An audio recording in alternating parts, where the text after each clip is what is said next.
Welcome to The Unstoppable Women, the show where we speak with women whom we look up to with their journey achieving goals that are an inspiration for all of us.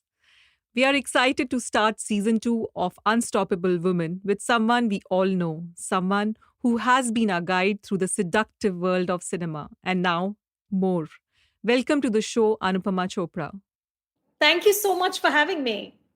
Anupama, you've had a very interesting journey over the last 30 years or so, right? You've been connected to world of entertainment on all sides.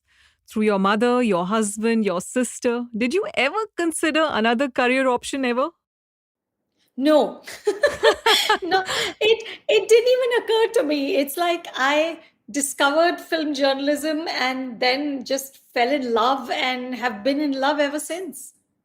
So when did you figure out this true purpose or mojo, that this is it. This is a space for me and it's going to drive me for the rest of my life because you've been at it 3 decades, right?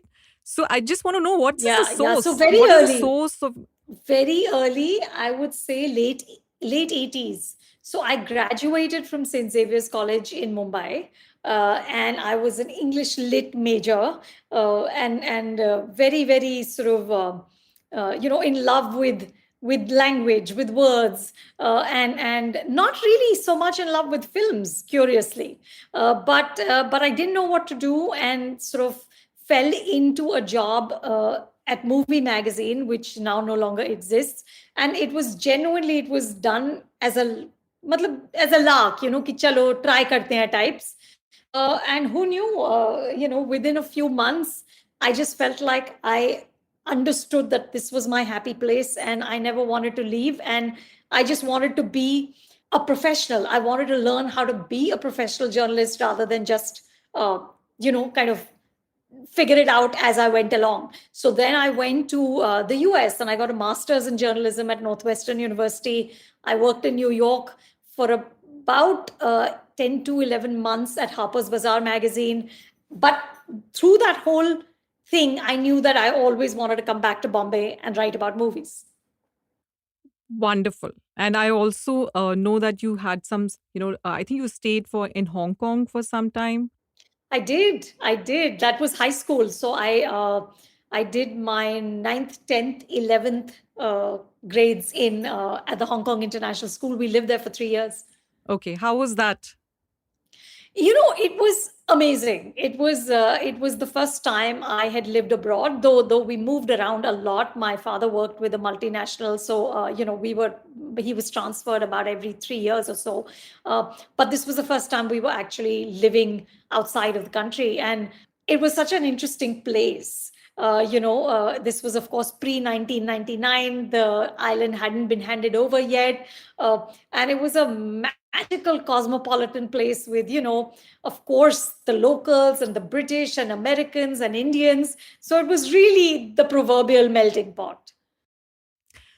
And so this was your school time, right? I mean, you mentioned and 3 years, precisely 3 years. So you never felt that time that you want to stay abroad, stay away from India. What was the reason to for you to be pulled back to India? What I mean, is it again Bollywood or No, no, no. After, so I finished. So my father then was transferred back to India, and we moved to Mumbai. And yes, I did think about going to the States for my undergraduate studies, but the truth was we couldn't afford it. I my parents are middle class. My father's a working professional, and there was no way they could afford to send two daughters out abroad, on an undergraduate level. At that time, scholarships were very, very hard to get. So then it made more sense to go to college in Mumbai and then, go abroad for a post grad, do a master's. okay? And how did you tackle the tightrope of being a movie critic and also belonging to the filmmaking family? It's a very interesting combination. It is. The truth is, the only way to tackle it is to not ever review anything that comes out of anyone who's connected with you. So, of course, that's my husband, that's my sister, that's my brother Vikram Chandra, on whose book Sacred Games was based. So I couldn't review Sacred Games. So you have to draw that line in the sand very clearly. You cannot say I'm related, but I'm still reviewing this film or this series. And other than that, it still is a tricky negotiation because you are, wo Trishanku hai na, Yeah. between the heavens and the earth, you're just hanging there.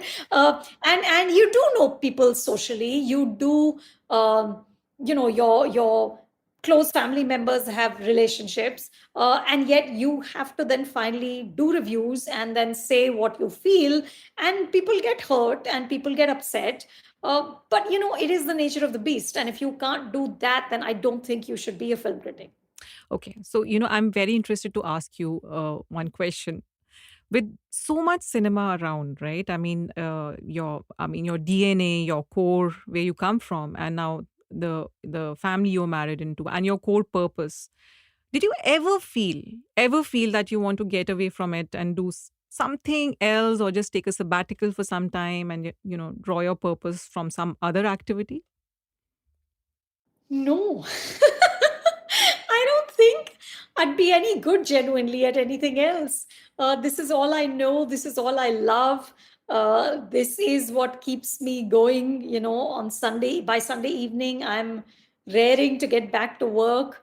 The truth is, perhaps it would be different if I was still doing exactly what I did 25, 30 years ago, which is work for a print magazine. But I have changed so many formats. I moved from print to television. I was a television anchor for like 15 years. For the last 7 years, I've been a digital journalist with Film Companion, which is a platform I founded. So the journey, and so in the last 6, 7 years, I've become an entrepreneur and a film critic. Entrepreneur is not the smartest hybrid on the planet, but it is what I am. So I think the responsibilities have changed. The nature of the work, of course, the fundamental is still being a film critic, being a film reporter. That doesn't change. But the other things that I do, I got very involved with the Mumbai Film Festival. So I think all of those things have just fired my passion, and never allowed me to get bored. That is amazing, Anupama. And the genesis of the show was all about getting women to realize that you have to keep your mojo alive. You play many roles in life, right? All of us are mothers, daughters, professionals, but there is something as a life purpose which we shouldn't give up. And I think that's why I was trying to understand how deeply rooted your purpose is, and which is keeply driving your passion for it for so many years. And our listeners would love this. So as a woman journalist in the world of cinema, what are the challenges you faced? Truthfully, I don't think my gender has, or at least I've never thought that I am facing this. I've never allowed myself to believe that I'm not getting something because I'm a woman. The truth is also that perhaps I would have faced it if I'd wanted to go into politics or business, or sports, which are traditionally more male fields. But when I started as a film journalist, genuinely, there were very few people who cared. Cinema, Hindi cinema and Hindi film journalism was not exactly an aspirational career. There was just me and there was my boss, Madhu Jain, both of us obviously female, who just loved and obsessed about the movies and convinced Mr. Arun Puri at India Today that, just let us write about it like literally every issue, you know. And so genuinely, I've never in 25, 30 years felt like, oh my God, this was an opportunity I didn't get because I'm a woman. I think the challenges I faced would be challenges anyone would face. It is about finding legitimacy. It is about getting your voice across. It is, yes, I'll tell you what is different perhaps now with the advent of social media. I think the kind of abuse that women get is perhaps worse, though again I'm not saying this from any point of research or knowledge. But I have, it gets ugly. It just really gets ugly, and finally, of course, everything boils down to we'll have you raped.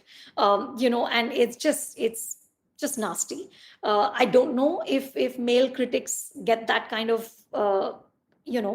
vile stuff hurled at them, but maybe they do. I genuinely don't know. um, so I think, it's never been for me a consideration that I'm a woman and therefore I didn't have this.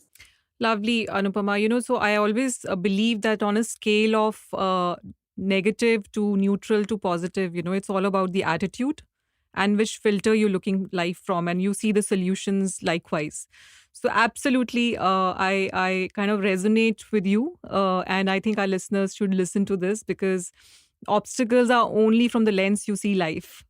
So you and your sister are trailblazers in your own ways, right? And do you see yourself as inspirations for future generations? Because what you've done and what you've carved as a niche, and you made like such a big name in that niche for yourself. There are generation and generations who'll be inspired. I see your daughter following your footsteps. Uh, what are your thoughts about it? No, I would thank you. That's very kind of you to say, but I would never be presumptuous enough to claim that I will inspire generations. I think of myself as a worker ant. Okay, every day I go to work. I love what I do, which is an enormous privilege.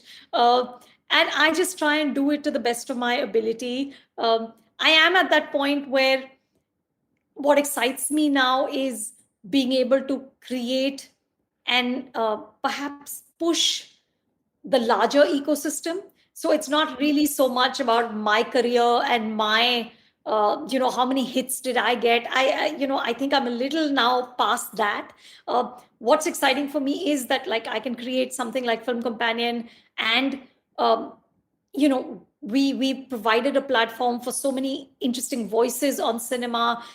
We've kind of nurtured so many great conversations. I love that. I love the team that I work with. I love that I learn from younger critics and they keep me on my toes. So for me, all of that is what is really interesting and exciting. As for inspiring, I don't know if anything I do can help somebody. I'll be very happy, but genuinely I would never presume to say that, oh my god, what I've done is so amazing. Frankly, there are many critics in the world, many who are way more erudite than I am, who are way more learned than I am, who are way more articulate, and who just write with the flair that frankly I read them and I want to weep. I think you're being completely modest. You have one sitting in front of you. That's me. I'm completely inspired by your journey. And I want to share a secret. I just wanted to be a film critic myself when I was a kid. But then I got into media and content side of the business. It's been 2 decades now, but I've always looked up to you. I've always followed your YouTube channel, your Instagram handle. And it's amazing as a businesswoman how you're balancing various roles which you're playing. Please tell us, how do you do it? Your professional and your personal balance? Like I said at the beginning, the elusive life work balance. The truth is, I'm not even sure there's such a thing. Is there a thing as this great work life balance? I work myself to the bone, and it gives me great joy. So, what is the I don't know what's the balance I'm really seeking. Yeah, sometimes it goes too far, and then I have my husband who's the complete opposite. He always says that he's like a lion and I'm like a squirrel. I'm just leaping everywhere and wanting to do, but I'm just greedy. I always feel like I'm at that place in my life and my profession where I can make things happen. I can connect the dots. And if I don't do that, then I'll really regret it. So I always want to do too much. I'm always doing too much. But that's a choice I make, and it's such a privilege to be in this position where you make choices and you only do the work that really kind of gets you fired up in the morning. So no, I don't have any great work life balance. I did. I did, of course. It was different when my kids were younger. Now they're both over 20. So, my parenting is now a different mode. It's not really about. It is about spending a lot of time together, but it's the conversations are different. So I don't think I've ever found that work life balance, man. I don't know which woman has, frankly. Yeah, you're right. I mean, especially after you have kids, I have a small one. I can only see Durga Roop in us, especially the first 2 years when they don't let you sleep, and then you realize, aha, so this is what we have signed up for the rest of our life. And that's just the beginning. Absolutely. And you don't retire from that job, man. Nobody, there's Absolutely. no, there's not ki 20 ho gaye to bas chalo, now they're on New their own. No, challenges. New new challenges. challenges. Yeah, Absolutely. yeah, yeah. I see Absolutely. you have a lot of pets, right? I was looking at your Insta handle. Yes. So you want to talk about Laddu? Yes.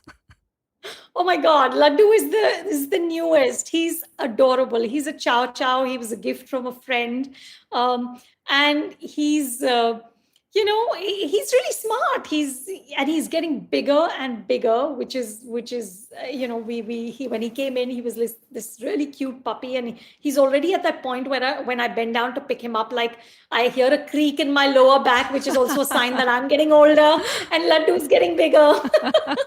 But yeah, we have a lot of dogs. We love dogs, and my daughter Zuni happens to be one of those people who can love cats equally. I can't say I am that. So we also have one That's cat. a rare one, I've heard. Yes, yes. So, so they are all like staying at home. All these 7 dogs of yours, and all No, in no. So harmony.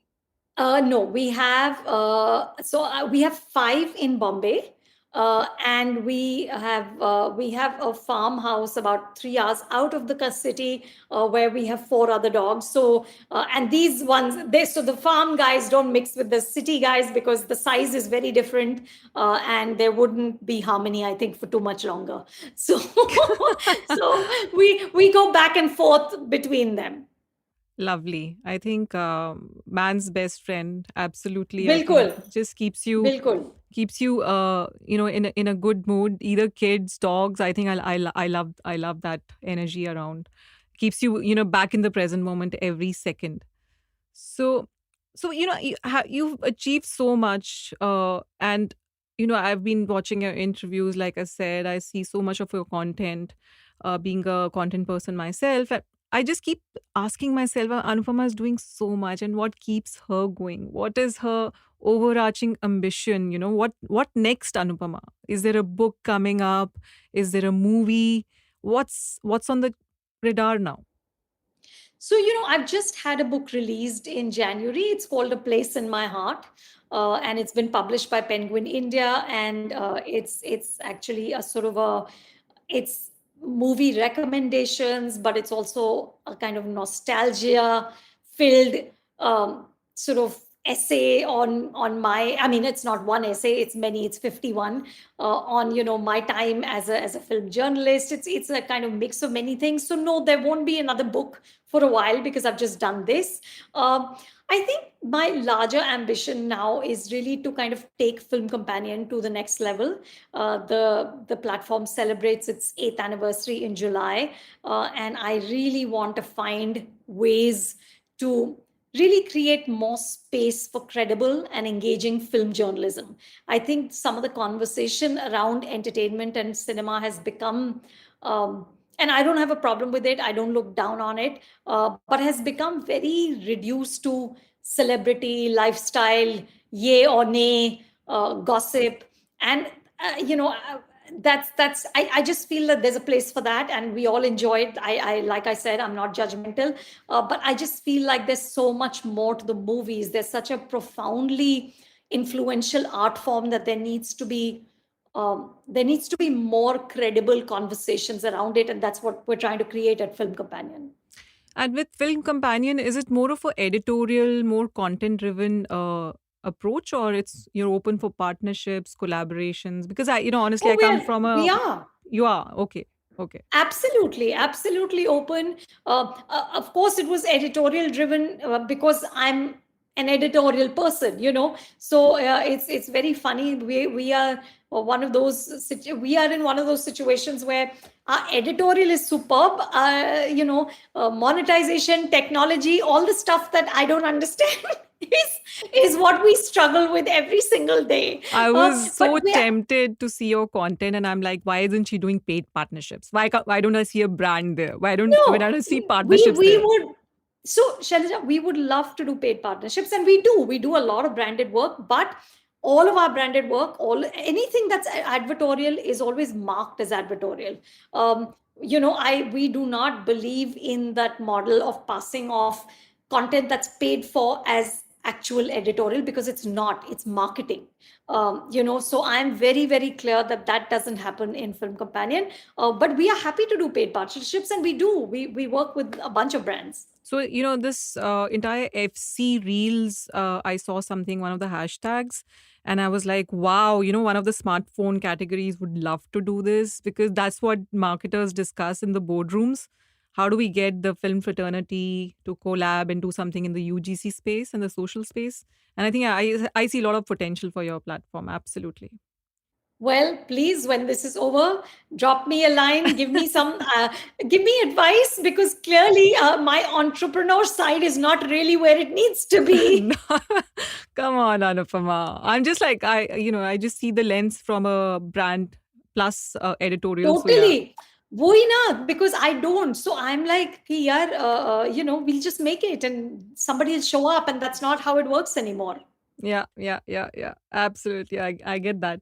So has the evolution of OTT given a better chance to women creators to get noticed?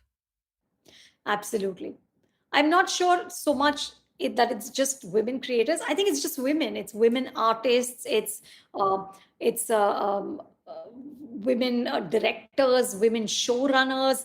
Because the OTT doesn't have the pressure of box office, they are more willing to take risks. They are more willing to, really acknowledge that there can be all kinds of women. Look at the work that women of a certain vintage are doing on streaming platforms, from Sushmita to Madhuri to Ravina Tandon to Lara Datta. It's fabulous. It's fabulous. And these are not women who are really getting solid, meaty roles in cinema anymore. You know, but look at what they're doing on OTT, and I think that's so exciting, because there is space there, and nobody is looking at the Friday and saying ki opening kya thi. And with the OTT and the way other how art is imitating real life, so there is hardly any difference I see between tier 1 tier 2 towns, right? If you see tier 2, the kind of content which was created for those towns was a little different. But well, I mean, last 2 3 years the revolution has happened. Even the kind of movies which are coming up, whether it's the Chandigarh Kare Ashiki or a lot of other scripts, they are completely coming from targeting the tier 2 towns, but it's very bold. It's a changing India. India has completely changed in the last 18 24 months, and that's what, from a brand space or a marketing space also, we are trying to really pace up, because consumers move very fast. Absolutely, and it's so exciting. More recently we had Badhai Do, which is also so exciting, that you are acknowledging, and you have A-list actors playing gay protagonists, and that's it's a mainstream movie. So I think it's fantastic. So, I've been reading a bit about your son, who's an aspiring cricketer, and obviously your daughter is already established as a writer. But how do you want your children to look at you? I know that you're being modest when you say you're not inspiring them, but I see what they're doing in their life is completely coming from what they see parents doing. Right. I would like them to see me now as a confidant, now as somebody they can talk to about anything, as a close friend. And I would like them to see, take away, if anything, just the work ethic. Because, I don't believe that I'm all that talented. I don't believe I'm massively successful, but I know, the only thing I know is that I'm willing to work really hard. And I think that that's the secret sauce. You work really hard, you enjoy it. And that in itself, the process becomes so satisfying, that whether you succeed or not is really the cherry on the cake. And I hope that that's what they take away from me. Lovely. So, are you going to make a film? Uh, Me? No, never, never. why not? I can't. I have no talent to make a film. It takes a very, very special kind of talent to make a film, and you have to be, as passionate as I am about watching movies, you have to be, 10 times more passionate to be actually making them, because it is back-breaking work, and I don't believe I have the talent. I'm very tempted to ask you one question. I've been watching your interviews, and a lot of celebrities come and completely open their heart, and some don't. But the ones who do open their heart, they do talk about how they basically prepare for the role, right? I saw one with Ranveer Singh when he spoke about Khilja, right? How he actually goes into this 3 weeks prep time, and he only ate red meat for a year and a half and got into that gorilla, sort of like the feeling like a gorilla under his skin. So, do you think this is what sets apart, celebrities like Ranveer Singh, who would really prep for those roles while the others are a little different in their approach, or they could be just multiple approaches when they're preparing for their roles? No, there are multiple approaches. There's no one size fits all when it comes to acting. So there are people who are much better with spontaneity. There are people who are much better with lots of workshopping and prep. And there's no way to say one method is better than the other. I think, but more and more, what I see in Hindi cinema and cinema across the country is that truly now talent की कदर हो रही है you have to be able to act. I remember it was very funny when I started as a journalist. There was a star secretary at that time. Managers were called secretaries, okay? And he said to me that, why don't you also, kind of get into the movies? And I was like, I looked at him really shocked, and I said, but I can't act. And he said, "वो किसको चाहिए?" So at that point, it didn't matter. Okay, I don't think that conversation is possible anymore. I think every other person is a superb actor. Look at Rajkumar Rao, look at Vicky Kaushal. Just look at the work that is happening, and the kind of sort of just the level of commitment. And when a Vicky does Udham Singh, look at the performance, look at what they put, look at what Adarsh Gaurav put into being in the White Tiger. So I think now everybody's putting in 100%. I don't think there's room for that even for 75, 80 anymore. Mm. Well, I mean, the heartthrob of the season is Tahir. Amazing. I mean, Absolutely. And how lovely. And he's such a fine actor, you know. And he was a fine actor when he came in Mardani all those years ago, and he was so good. And it's taken him this long to finally get the sort of accolades he deserves. yeah. I mean, I loved his Kali Kali Aankhein, the best from the lot which has come, 83, and but amazing. I mean, what a I saw your interview again. I think just the way it's written, directed. I think fabulous job done by the entire crew. So we are almost at the end of the show, but I want to ask you a unstoppable quick five, Anupama. So brace up. What makes you unstoppable? um, I think my family, I think my husband and children and extended family really kind of gives me all the kind of juice that I need to keep going. Okay. Second, one person who think is the biggest influence in your career. It would have to be the bosses I've had, right, who gave me the opportunity. So, like I said, Mr. Arun Puri at India Today, then Dr. Pranoy and Radhika Roy at NDTV 24/7. They were the first people who said to me, get in front of the camera. And I'm like, how do you even know I can do this? And they said, no, just do it. And then Uday Shankar, who was at Star, he gave me a massive show to do for Star World, and then pushed me to do the same thing in Hindi. He was like, Sharam nahi aati, UP ki ladki Hindi nahi bolni aati. And I was like, shit, Uday, I don't know if I can do this. And I did it. Yeah. So I think all of them have been massive influences on my career. Lovely. One thing you would do differently in your life. Not stress as much.